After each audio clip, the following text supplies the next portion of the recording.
বাংলাদেশ খেলাফত মজলিসের নিজস্ব এবং দলীয় এজেন্ডা এটা। যদি আর কেউ না থাকে, সব দল যদি পিছপা হয়ে যায়, বাংলাদেশ খেলাফত মজলিস একা হলেও জনগণের গণভোটের রায় কার্যকর এই দাবি নিয়ে তারা জনগণের দুয়ারে দুয়ারে যাবে ইনশাআল্লাহ। বাংলাদেশ খেলাফত মজলিস তার ঐতিহাসিক সোহরাওয়ার্দী উদ্যানে সমাবেশের মাধ্যমে ঘোষণাকৃত দেশব্যাপী নাগরিক সমাবেশ পালনের কর্মসূচির সূচনা করলো। আমরা বাংলাদেশের প্রতিটি জনপদে যাব, প্রতিটি নাগরিকের কাছে কাছে গিয়ে আমাদের দুঃখের কথা বলবো, জনগণের অধিকারের কথা বলে বলে তাদেরকে আমরা সোচ্চার করব, সজাগ করব। আমরা বিএনপির এই প্রতারণামূলক সিদ্ধান্তকে রাজপথে মোকাবেলা করব ইনশাআল্লাহ। বাংলাদেশ খেলাফত মজলিস পল্টন জোন কর্তৃক আয়োজিত গণভোটের গণরায় কার্যকর করার দাবি, তেল গ্যাস বিদ্যুতের মূল্য বৃদ্ধি ও আইন শৃঙ্খলা পরিস্থিতির অবনতির প্রতিবাদে দেশব্যাপী ঘোষিত কর্মসূচির অংশ হিসেবে আজকের এই নাগরিক সমাবেশে উপস্থিত সম্মানিত সভাপতি, উপস্থিত বাংলাদেশ খেলাফত মজলিসের কেন্দ্রীয়, মহানগরী ও জোনাল নেতৃবৃন্দ, সমবেত আমার প্রাণপ্রিয় সংগঠনের নেতাকর্মী ও সর্বস্তরের নগরবাসী, পল্টনবাসী, আজকে বাংলাদেশ খেলাফত মজলিস রাজপথে নেমেছে, দেশব্যাপী সিরিজ কর্মসূচি ঘোষণা করেছে এদেশের মানুষের অধিকার আদায়ের জন্য। এদেশের মানুষের লুণ্ঠিত ভোটাধিকারের সম্মান এবং মর্যাদা পুনরুদ্ধার করার জন্য। আমরা জানি বাংলাদেশ দীর্ঘ প্রায় 16-17 বছর পর্যন্ত ফ্যাসিবাদের ঘোর অমানিসায় নিমজ্জিত ছিল। তিনটি জাতীয় সংসদ নির্বাচনের সময় অতিক্রান্ত হয়েছে, এদেশের মানুষ তাদের ভোটাধিকার প্রয়োগ করতে পারে নাই। এদেশের মানুষকে তাদের ন্যায্য অধিকার থেকে বঞ্চিত করা হয়েছিল। কখনো বিনা ভোটের সরকার, কখনো রাতের ভোটের সরকার, কখনো আমি আর ডামির নির্বাচনের সরকারের মধ্য দিয়ে বাংলাদেশের মানুষ যে ভোটাধিকার প্রয়োগ করার অধিকার সংরক্ষণ করে, সেটাকেই বাংলাদেশ থেকে চিরতরে মুছে ফেলবার পায়তারা চালানো হয়েছিল। গণতান্ত্রিক শাসন ব্যবস্থার যে সর্বোচ্চ সৌন্দর্যটুকু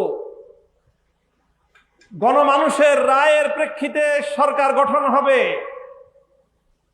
সেই গণমানুষের রায়কে দেশ থেকে শুধু নয়, বরং গণতন্ত্রের সংজ্ঞা এবং ডেফিনেশন থেকে পর্যন্ত বিদায় করে দেওয়ার পায়তারা চালানো হয়েছিল। ফ্যাসিবাদী আমলে নতুন এক গণতন্ত্রের সংজ্ঞা দেশের মানুষ শুনেছে, সেটা হলো উন্নয়নের গণতন্ত্র। দেশের মানুষের ইচ্ছা অভিপ্রায়কে বুলেটের মাধ্যমে দমিয়ে দেওয়ার চেষ্টা করা হয়েছে। দেশের মানুষের ন্যূনতম বাক স্বাধীনতা পর্যন্ত ছিল না। সামাজিক যোগাযোগ মাধ্যমে মানুষ মন খুলে নিজের কথাটুকু বলবে, নিজের আদর্শের প্রতি সমর্থন ব্যক্ত করবে, নিজের পছন্দের দল অথবা ব্যক্তির প্রতি সমর্থন ব্যক্ত করবে, সেই অধিকারটুকু পর্যন্ত কেড়ে নিয়েছিল ফ্যাসিবাদী শেখ হাসিনার স্বৈরাচারী সরকার। সেই অন্ধকার যুগ থেকে বাংলাদেশ মুক্তি পেয়েছে 36শে জুলাই 2024-এর ঐতিহাসিক গণ অভ্যুত্থানের মধ্য দিয়ে। এই 36শে জুলাই 24-এর বিপ্লব একদিনে হয়নি, এক মাসে হয়নি, এক বছরে হয়নি, বরং এক যুগ ধরে তিল তিল করে লড়াই এবং সংগ্রাম আর সাধনার মধ্য দিয়ে ৩৬শে জুলাই ২৪শে জুলাই অভ্যুত্থান বাংলাদেশে প্রতিষ্ঠিত হয়েছে।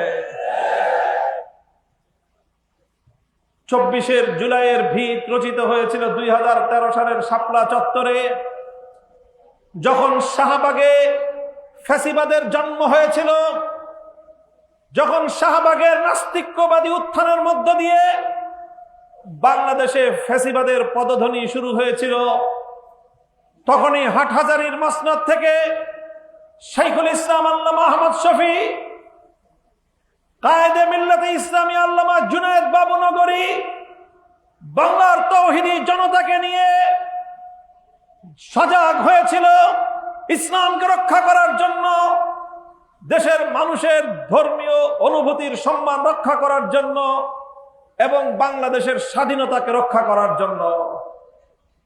আমরা জানি ২০১৩ সালের শাহবাগের নাস্তিক্য মঞ্চ থেকে বাংলাদেশের স্বাধীনতার পতাকাকে অবমূল্যায়ন করা হয়েছিল, অমর্যাদা করা হয়েছিল। বাংলাদেশে প্যারালাল দুটি সরকার প্রতিষ্ঠা করা হয়েছিল। শেখ হাসিনা সরকারের পাশাপাশি ইমরান এইচ সরকারের নির্দেশনায় বাংলাদেশের সচিবালয় থেকে সংসদ ভবন পর্যন্ত তারা তার গোলামি করত। বাংলাদেশের লক্ষ মানুষের রক্তে রঞ্জিত লাল সবুজের পতাকাকে অর্ধনমিত করা হতো ইমরান এইচ সরকারের নির্দেশনায়। বাংলার স্বাধীনতার সূর্য যখন অস্তমিত হওয়ার পথে, এদেশের মানুষের ধর্মীয় হাজার বছরের ইতিহাস ঐতিহ্য যখন ভুলুণ্ঠিত হওয়ার পথে, বাংলাদেশের মুসলিম জাতিসত্তার সভ্যতা সংস্কৃতি যখন হিন্দুয়ানি সংস্কৃতির করাল গ্রাসে হারিয়ে যেতে বসেছিল, ঠিক তখন এদেশের আলেম সমাজ, এদেশের ইসলামপন্থীরা স্বাধীনতার পতাকা হাতে ইসলাম এবং জাতিসত্তার হাজার বছরের গৌরবকে রক্ষা করার জন্য শাপলা চত্বরে ঐতিহাসিক গণজামায়াত সংগঠিত করেছিল। সেই শাপলা চত্বরে রাতের অন্ধকারে ইলেকট্রিসিটির আলো বন্ধ করে দিয়ে এক ঘোর অমানিসা এবং ঘন অন্ধকার সৃষ্টি করে নির্মম কায়দায় পাখির মতো গুলি করে দেশপ্রেমিক ইসলামী জনতাকে নির্মম ভাবে হত্যা করেছিল শেখ হাসিনা সরকার। আলেম সমাজ রক্ত দিয়েছে, ইসলামপন্থীরা জীবন দিয়েছে স্বাধীনতা রক্ষা করার জন্য, দেশের গৌরব মর্যাদা রক্ষা করার জন্য, জাতির ঐতিহ্য কৃষ্টি কালচারকে হেফাজত করার জন্য। রক্তের সাগর পাড়ি দিয়ে তারা এই দেশে বিপ্লবের একটি পাটাতন তৈরি করেছিল। সেই পাটাতনের উপর দাঁড়িয়ে অজস্রবার আন্দোলন হয়েছে, সংগ্রাম হয়েছে। ২০২১ সালে বাংলাদেশের স্বাধীনতা, মানুষের অধিকার, জনগণের অধিকার, মানুষের ভোটের অধিকার ছিন্নকার, মানুষের ভোটাধিকার ছিনতাইকারী নরেন্দ্র মোদীকে বাংলাদেশে এনে বাংলাদেশের স্বাধীনতার সুবর্ণ জয়ন্তীকে বিতর্কিত করার যে সিদ্ধান্ত গ্রহণ করা হয়েছিল, এদেশের তৌহিদি জনতা শান্তিপূর্ণ প্রতিবাদের মাধ্যমে নরেন্দ্র মোদীকে লাল কার্ড প্রদর্শন করেছে। শেখ হাসিনা তার আমন্ত্রিত, তার প্রিয়, তার মনিব নরেন্দ্র মোদীর এই অপমান বরদাস্ত করতে পারে নাই। ক্ষিপ্ত হয়ে জনগণের কাছ থেকে প্রতিশোধ গ্রহণ করার জন্য সে হায়নার মতো ঝাঁপিয়ে পড়েছিল। হেফাজতে ইসলামের ১৯ জন নেতা কর্মীকে গুলি করে হত্যা করেছে। ১.৫ সহস্রাধিক আলেম ওলামাকে গ্রেফতার করে মাসের পর মাস, বছরের পর বছর বিনা বিচারে তাদেরকে কারা নির্যাতন করেছে।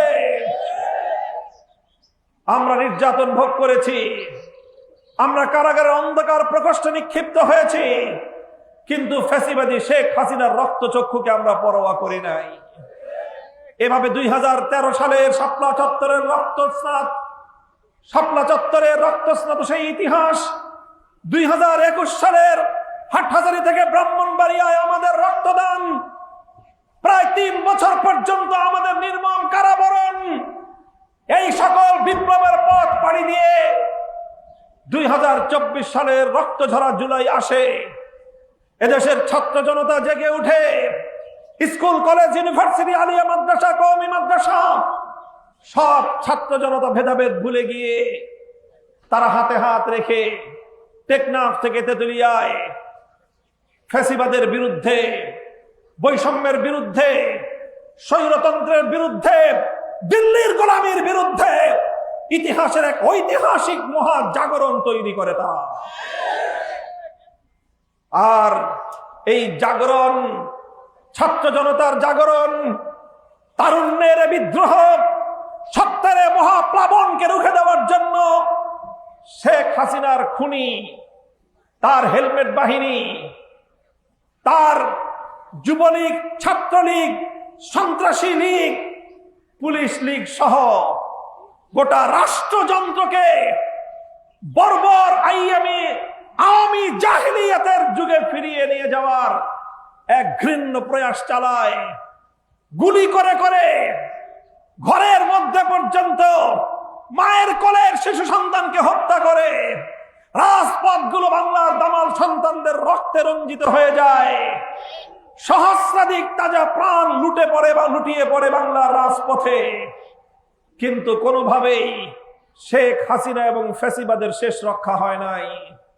সর্বশেষ অবধি 36শে জুলাই বাংলার পূর্ব দিগন্তে স্বাধীনতার পতাকা উড্ডীন হয়। বাংলার পূর্ব দিগন্তে স্বাধীনতার নতুন সূর্য উদ্ভাসিত হয়। বাংলাদেশের মানুষ আবার দ্বিতীয়বার স্বাধীনতা অর্জন করে। বাংলাদেশের মানুষ সেকেন্ড রিপাবলিক গঠন করবার অভিপ্রায় নিয়ে ঐতিহাসিক 5ই আগস্ট 36শে বিপ্লব বিজয় উদযাপন করে। গণভবন থেকে প্রধানমন্ত্রীর কার্যালয়, সচিবালয় থেকে সংসদ ভবন পর্যন্ত দেশপ্রেমিক জনতার দখলে চলে আসে। ফ্যাসিবাদী স্বৈরাচারী শেখ হাসিনা বাংলাদেশ থেকে লেজ গুটিয়ে ইতিহাসের সবচেয়ে নির্লজ্জ কাপুরুষতা প্রদর্শন করে দেশ থেকে পালিয়ে যেতে বাধ্য হয়। সংগ্রামী সাথী ও বন্ধুগণ, এই ছিল ইতিহাস। এরপরে 2024 সালের 5ই আগস্টের পর 8ই আগস্ট নতুন সরকার ক্ষমতায় বসে। অন্তর্বর্তীকালীন সরকার প্রতিষ্ঠিত হয়।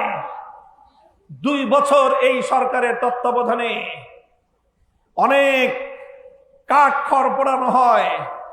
রাজনৈতিক দলগুলোকে ঐক্যমতে এনে আগামীর এক নতুন বন্দোবস্তের ভিত্তিতে একটি নতুন বাংলাদেশ গড়ার প্রয়াস শুরু হয়।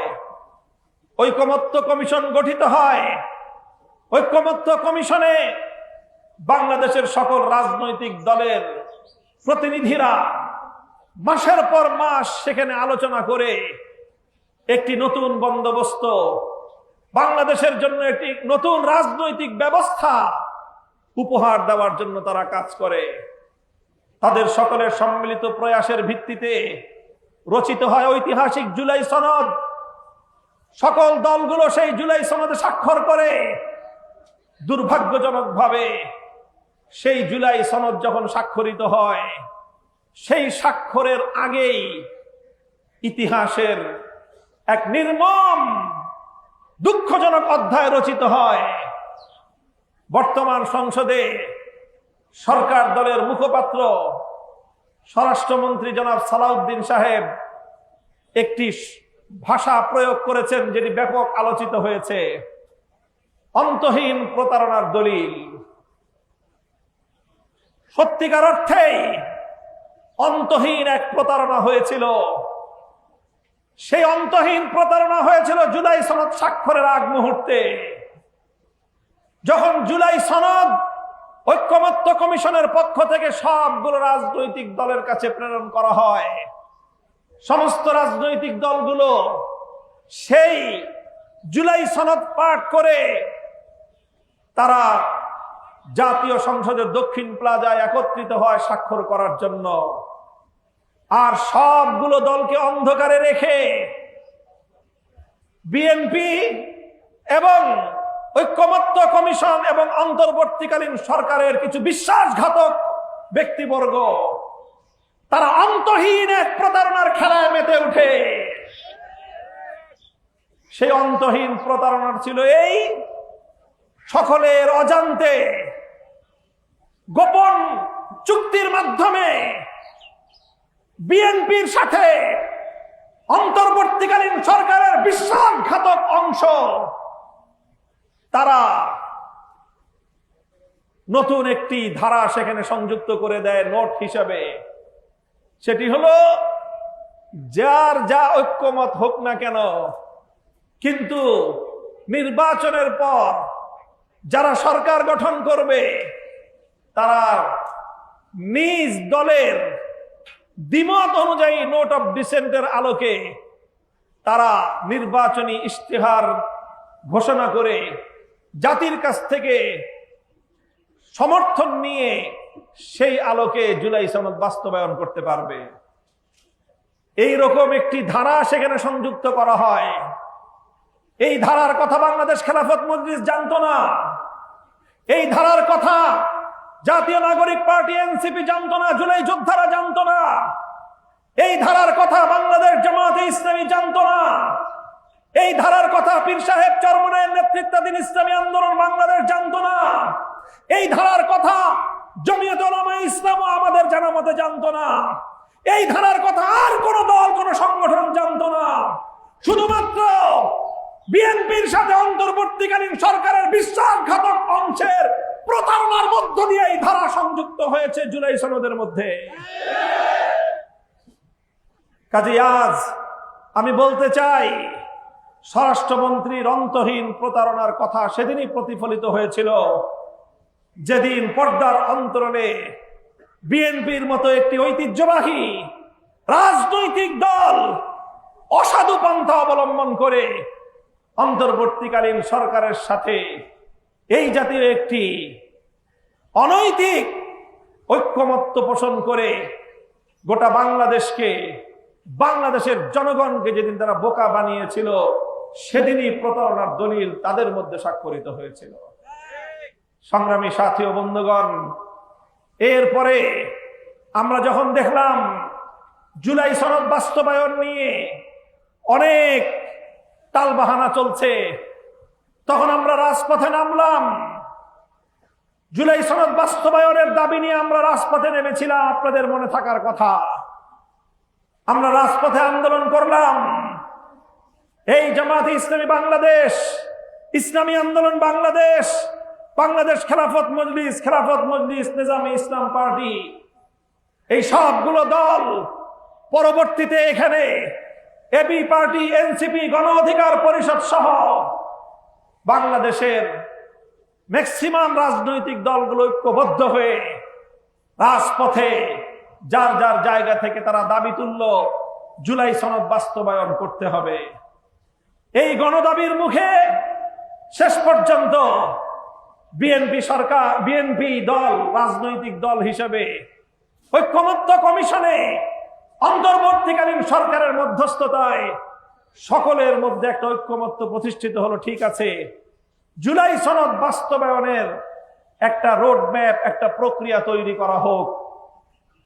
সকলের আলোচনার মাধ্যমে সেখানে বিএনপি ছিল, এনসিপি ছিল, জামাতে ইসলামী ছিল, বাংলাদেশ খেলাফত মজলিস ছিল, ইসলামী আন্দোলন বাংলাদেশ ছিল। সকলে মিলেই জুলাই সনদ বাস্তবায়নের রূপরেখা তৈরি করা হলো। কি রূপরেখা? রূপরেখা হলো যে একটি সাংবিধানিক সংস্কার পরিষদ গঠন করা হবে। সেই সাংবিধানিক সংস্কার পরিষদের মাধ্যমে সংবিধান সংস্কার করা হবে। এই ব্যাপারে সকলে একমত হলো।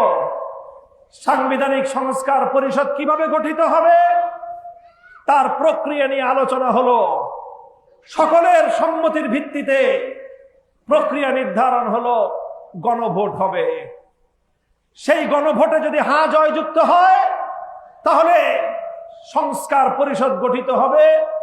তারা সাংবিধানিক সংস্কার পরিষদ, তারা পরিষদে বসে জুলাই সনদের ভিত্তিতে বাংলাদেশের সংবিধানকে তারা সংস্কার করবে। এই ছিল কথা। আমরা তখন দাবি করলাম, ঠিক আছে, এই গণভোটটা আগে অনুষ্ঠিত হোক, সংসদ নির্বাচন পরে অনুষ্ঠিত হোক। বিএনপি এবং তার সমমনা দলগুলো বলল যে না, একসাথেই একদিনেই সংসদ নির্বাচন এবং গণভোট অনুষ্ঠিত হতে হবে। আমরা তখন আশঙ্কা করেছিলাম বিএনপি যদি সরকার গঠন করতে পারে তাহলে তারা এই গণভোটের রায় কার্যকর করাটাকে, তারা সংবিধান সংস্কার করার এই অঙ্গীকার বাস্তবায়ন করবে না।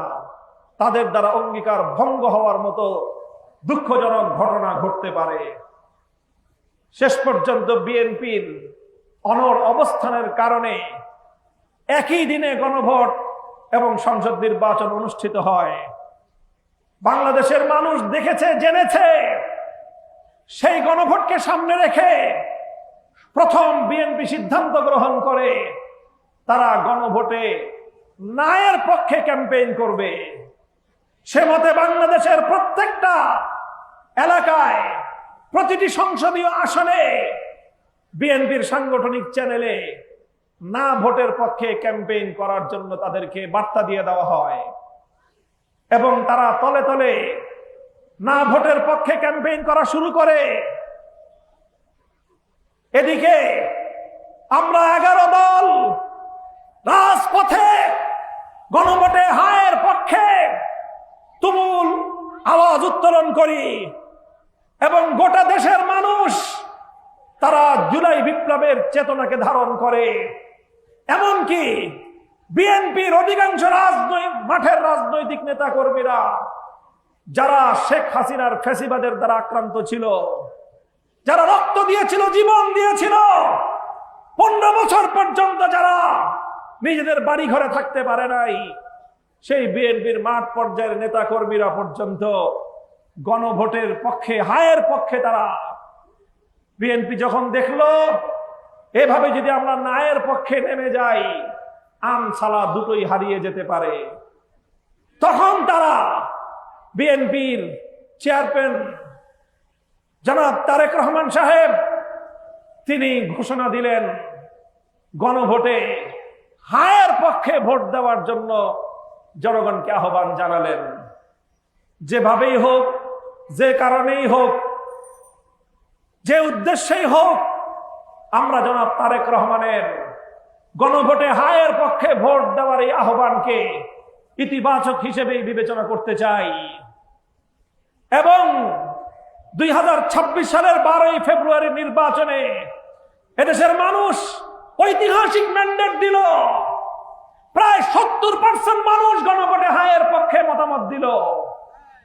শুধুমাত্র ফ্যাসিবাদের দোসর আওয়ামী লীগের কিছু নেতাকর্মী আর বিএনপির যারা সার্কুলার অনুযায়ী, নির্দেশনা অনুযায়ী না ভোটের পক্ষে ক্যাম্পেইন করেছিল,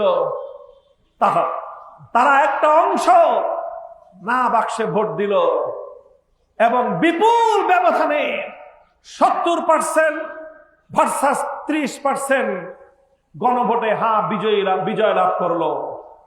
সংসদ নির্বাচনে বিএনপি এবং তার মিত্র শক্তি মিলে 50% ভোট পেল আর গণভোটের বাক্স 70% ভোট পেয়ে বিজয়ী হলো। সংসদে যাওয়ার পর, সংসদের শপথ গ্রহণ করার পর, সংসদ সদস্য হিসেবে শপথ গ্রহণ করে সংসদ সদস্য নির্বাচিত হয়েই বিএনপি বাংলাদেশের মানুষের সাথে প্রতারণা করলো। তাদের সেই অন্তহীন প্রতারণার অনৈতিক চুক্তিকে সামনে এনে তারা সংস্কার বাস্তবায়নের পথ থেকে সরে দাঁড়াবার অপচেষ্টা শুরু করলো এবং বাংলাদেশের মানুষের দুর্ভাগ্য বলতে হয় 70% মানুষের ইচ্ছা এবং অভিপ্রায়কে তাদের সরকার বৃদ্ধাঙ্গুলি প্রদর্শন করা শুরু করলো। সংগ্রামী সাথী ও বন্ধুগণ, আমি আর কথা দীর্ঘায়িত করছি না। আমি শুধু আপনাদেরকে কথাটুকু বলতে চাই, এই যে সংবিধান সংস্কার করার যে দাবি, বিএনপি 31 দফা আপনার নির্বাচনী ইশতেহার ঘোষণা করেছে, আপনারা জানেন। সেই ইশতেহারের প্রথম দফাই ছিল সংবিধান সংস্কার। বছরের পর বছর সংস্কারের কথা বললেন, ঐক্যমত্য কমিশনের সংস্কারের বিষয়ে একমত হলেন। জুলাই বিপ্লবীরা তারা কিন্তু গণপরিষদ গঠন করে নতুন সংবিধান তৈরি করার পক্ষে তারা তাদের দাবি উত্থাপন করেছিল। কিন্তু শেষ পর্যন্ত জুলাই যোদ্ধা এনসিপি তারাও তাদের দাবির জায়গা থেকে নিচে নেমে এসেছে। সংবিধান পুনর্লিখিত করার দাবি তারা ত্যাগ করে সংবিধান সংস্কার করার প্রস্তাবে তারা সম্মত হলো। এনসিপি তারা গণপরিষদ গঠনের জায়গা থেকে নিচে নেমে এসে সংবিধান সংস্কার পরিষদে একমত হলো। আমরা সকলকে বললাম যে মিনিমাম একটা জায়গায় একমত হই। বিএনপিও তখন তাদের সংবিধান সংশোধন করার প্রস্তাব থেকে উপরে উঠে সংবিধান সংস্কার করার জন্য সংস্কার পরিষদ গঠনের বিষয়ে একমত হলো। এইভাবে একমত হওয়ার সালিশ সম্পন্ন হয়ে গেল। সালিশে বিচার হলো, তালগাছ তোমার অর্ধেক আমাদের অর্ধেক। এটাই তো সালিশ হলো। আমরাও ছাড় দিলাম, তোমরাও ছাড় দিলা, তোমরাও বিচার মেনে নিলা, আমরাও বিচার মেনে নিলাম। গণভোট হবে এবং সেইভাবে সংবিধান সংস্কার পরিষদ গঠন হবে, এটাই তো ছিল কথা। কিন্তু দুর্ভাগ্যজনকভাবে এটা বাংলাদেশের মানুষের জন্য দুর্ভাগ্যের বিষয়। শহীদ প্রেসিডেন্ট জিয়াউর রহমানের হাতে গড়া দল বাংলাদেশ জাতীয়তাবাদী দল বিএনপির জন্য লজ্জাজনক ইতিহাস। জাতীয় সংসদে দাঁড়িয়ে তাদের মুখপাত্র জনাব সালাউদ্দিন সাহেব বললেন, আমরা সেদিন সালিশ মেনে নিয়েছিলাম, আসলে আমাদের সালিশ আমরা মনে মনে মানি নাই,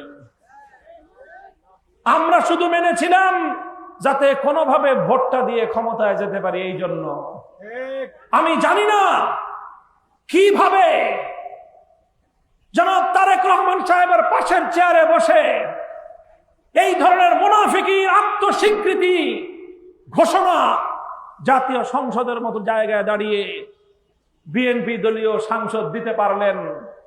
এটা শুনে লজ্জায় আমাদের মাথা হেট হয়ে আসে। আমরা বলতে চাই, আমরা এই দাবি আদায়ের জন্য মাঠে নেমেছি। বাংলাদেশ খেলাফত মজলিসের নিজস্ব এবং দলীয় এজেন্ডা এটা।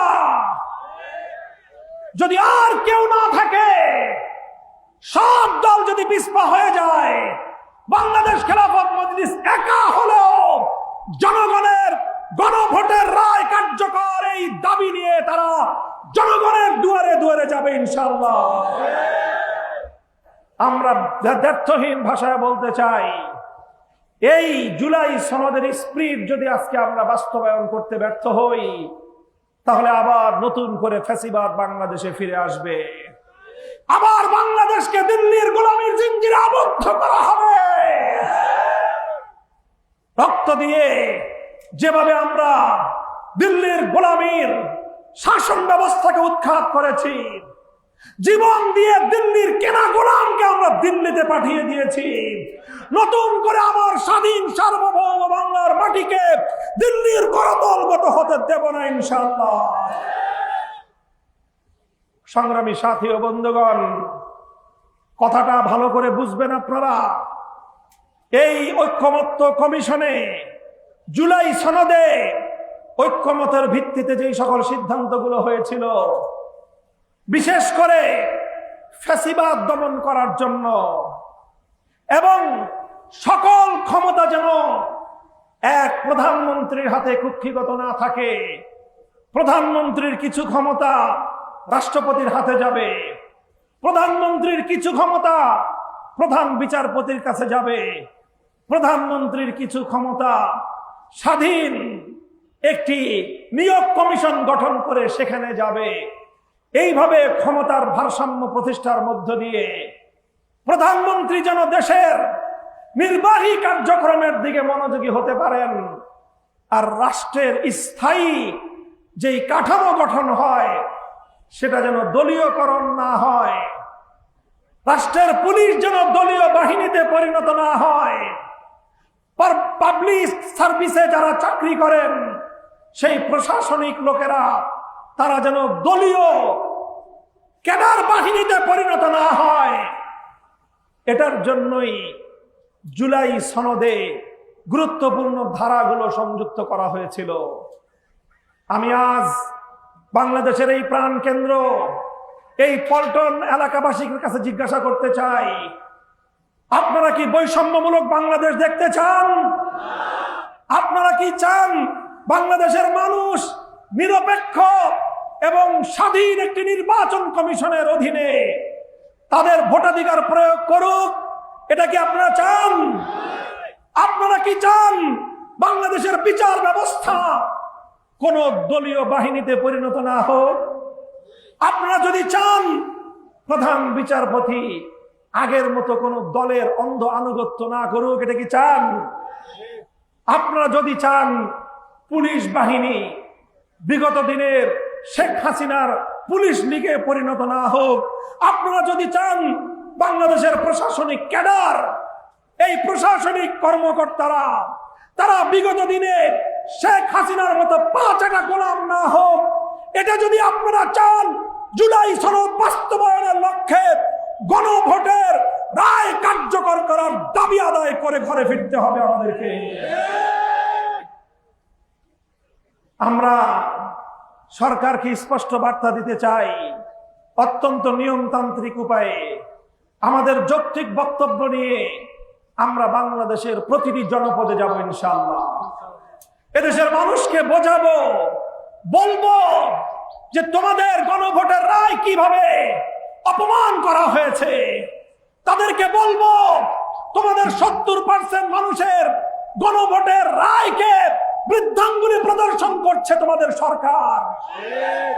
আমরা বলবো, আমরা যা বলবো প্রকাশ্যে বলবো, আমরা মনের মধ্যে প্রতারণা রেখে জনগণের সঙ্গে ধোঁকাবাজি করব না ইনশাআল্লাহ। সেই সাথে আজ আপনারা নির্বাচিত হয়ে জনগণের মুক্তির বদলে বিভিন্ন উপায়ে নিত্য প্রয়োজনীয় দ্রব্যগুলোর দাম বৃদ্ধি করে বাজেটের আগেই কোনো আলাপ আলোচনা ছাড়াই একতরফা ভাবে তেলের দাম বৃদ্ধি করা, গ্যাসের দাম বৃদ্ধি করা, বিদ্যুতের দাম বৃদ্ধি করা, এগুলো সব সেরে তারপরে এসেছেন বাজেট নিয়ে। এটাও জনগণের সঙ্গে, দেশের মানুষের সাথে, এমনকি জাতীয় সংসদের সাথে এক ধরনের প্রতারণা। আমরা বিরোধী দলের জায়গা থেকে সরকারের কাছে স্পষ্ট আহ্বান জানাতে চাই, বিগত দিনের শেখ হাসিনা মার্কা উন্নয়নের গণতন্ত্রের সেই বুলি এদেশের মানুষকে আর নতুন করে শোনাবার চেষ্টা করবেন না। উন্নয়ন করা এটা হলো সরকারের রুটিন মাফিক কাজ, আর দেশের জনগণের সম্মান রক্ষা করা, দেশের মানুষের অধিকার তাদেরকে বুঝিয়ে দেওয়া, দেশের মানুষের শুধুমাত্র ফ্যামিলি কার্ড আর কৃষক কার্ডের মাধ্যমেই মানুষের প্রকৃত সম্মান এবং মর্যাদা পুনরুদ্ধার হবে না। সর্বপ্রথম বাংলাদেশের মানুষের কাছে তাদের ভোটাধিকারের হক, তাদের পাওনাটা তাদেরকে বুঝিয়ে দিতে হবে। এবং যেই বৈষম্যের দাবি নিয়ে, যেই বৈষম্য বিরোধী বাংলাদেশ গড়বার জন্য, ফ্যাসিবাদ বিরোধী বাংলাদেশ গড়বার অভিপ্রায় নিয়ে যে বিপ্লব হয়েছিল, 1.5 সহস্রাধিক তাজা প্রাণ রক্ত দিয়েছিল, বিএনপির শত শত নেতা কর্মীরা জীবন দিয়েছে, সেই সকল বীর শহীদানদের আত্মার প্রতি যদি সম্মান প্রদর্শন করতে চান, তাহলে বৈষম্য বিলোপ করেন, ফ্যাসিবাদ ফিরে আসবার রাস্তা রুদ্ধ করেন। আজ আমরা বলছি এ কথাগুলো আপনাদের শুভাকাঙ্ক্ষী হিসাবে, সমালোচনা করছি। আমাদের সমালোচনাগুলো সইবার মতো আপনাদের ধৈর্য ধারণ করতে হবে। সরকারে বসেছেন, এত অধৈর্য হয়ে গেলে ক্ষমতার মসনদ সামাল দিতে পারবেন না। ক্ষমতার মসনদ সামাল দিতে হবে, বাংলাদেশের স্বাধীনতা রক্ষা করতে হবে, এদেশের মানুষকে তাদের উন্নয়নের অধিকার যেভাবে বুঝিয়ে দিতে হবে, এদেশের মানুষের কাছে তাদের সম্মান, মর্যাদা এবং আত্মমর্যাদার গৌরব তাদের কাছে ফিরিয়ে দিতে হবে। এটা যদি করতে না পারেন, তাহলে বড় বড় মেট্রো রেল করে আর বড় বড় পদ্মা ব্রিজ করে কিন্তু শেখ হাসিনা বাংলাদেশের মাটিতে টিকতে পারে না। শেখ হাসিনা মেট্রো রেল ধরে কান্নাকাটি করত, জনগণের লাশের প্রতি তার মায়া ছিল না। শেখ হাসিনা সে পদ্মা সেতু আর বিশাল বিশাল সড়কের জন্য কান্নাকাটি করত, এদেশের রক্ত ঝরা লাশগুলো দেখে তার হৃদয় কেঁদে উঠত না। সেখান থেকে শিক্ষা গ্রহণ করুন। ফ্যামিলি কার্ড, কৃষক কার্ড সহ জনগণের অর্থনৈতিক উন্নতির জন্য ইতিবাচক ভূমিকাগুলো পালন করে যান। কিন্তু মনে রাখবেন, যতক্ষণ পর্যন্ত আপনি আপনার জনগণকে সম্মান এবং মর্যাদা দিতে না জানবেন, না পারবেন, শুধুমাত্র ফ্যামিলি কার্ড আর কৃষক কার্ড এটা শেখ হাসিনার মেট্রো রেল আর পদ্মা সেতুর মতো বুমেরাং হতে বাধ্য হবে।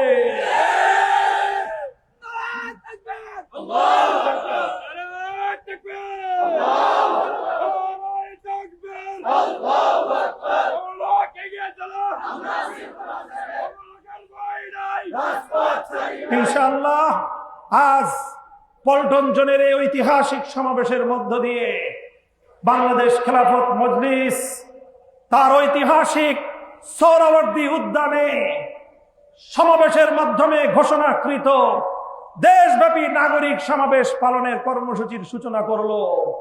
আমরা বাংলাদেশের প্রতিটি জনপদে যাব, প্রতিটি নাগরিকের কাছে কাছে গিয়ে আমাদের দুঃখের কথা বলবো, জনগণের অধিকারের কথা বলে বলে তাদেরকে আমরা সোচ্চার করব, সজাগ করব। আমরা বিএনপির এই প্রতারণামূলক সিদ্ধান্তকে রাজপথে মোকাবেলা করব ইনশাআল্লাহ।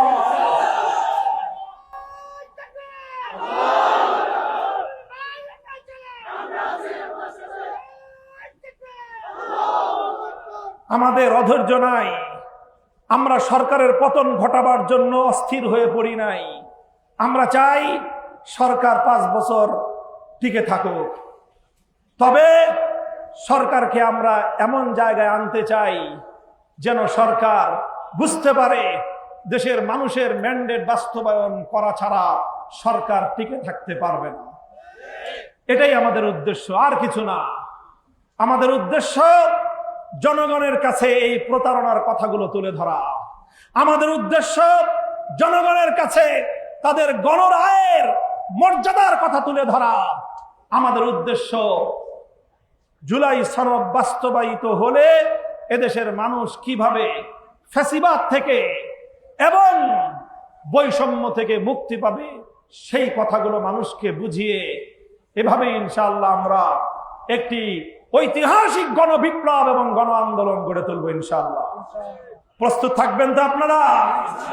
আপনারা যার যার মতো করে নিজের ঘরে, পাড়া প্রতিবেশীদের কাছে, গোটা বাংলাদেশের মানুষের কাছে আওয়াজ পৌঁছে দিন। গণভোটের গণরায় কার্যকর করতে হবে ইনশাআল্লাহ। আল্লাহ পাক রব্বুল আলামিন আপনাদের সকলকে উত্তম বিনিময় দান করুন। আখিরু দাওয়ানা আলহামদুলিল্লাহি রাব্বিল আলামিন।